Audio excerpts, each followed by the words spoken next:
क्षिति, जल, पावक, गगन, समीर, ये पांच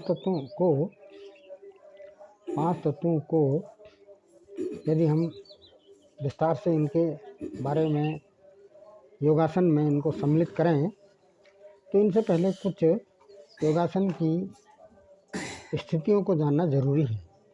किसी उपकरण से यदि हम शरीर का मूवमेंट करते हैं तो उसको यांत्रिक मूवमेंट कहा जाता है। जैसे लकड़ी की सहायता से या किसी लोहे के डंडे की सहायता से या किसी चेन से यदि हम शरीर के विभिन्न अंगों को एक्टिव करते हैं तो उसको जिम भी इसको कहा गया है। और यदि हम बिना उपकरणों से स्वयं अपने शरीर को, जैसे दौड़ना या टहलना, मॉर्निंग वॉक, इवनिंग वॉक, इस तरह से एक्टिविटीज़ हम एक्सरसाइज करते हैं तो इसको सामान्य व्यायाम में रखा गया है। जैसे ये सामान्य एक्सरसाइज है, इसमें किसी भी उपकरण का प्रयोग नहीं किया गया है और स्वयं अपने शरीर के विभिन्न अंगों को हम इसमें दृढ़ करने का प्रयास कर रहे हैं। उसके बाद तीसरा जो स्टेप आता है वह आसन का आता है। जैसे शीर्षासन या मंडूकासन, पद्मासन या धनुरासन, बकासन, मयूरासन, ये जितने प्रकार के भी आसन हैं इनको शरीर के बाहरी अंगों के मूवमेंट में, इसको बाहरी अंगों की दृढ़ता के लिए इनको आसन की श्रेणी में रखा गया है। उसके बाद का जो स्टेप आता है वह प्राणायाम का आता है। प्राणायाम का मतलब है प्राणवायु का नियमन, वायु शक्ति का इसमें नियमन किया जाता है।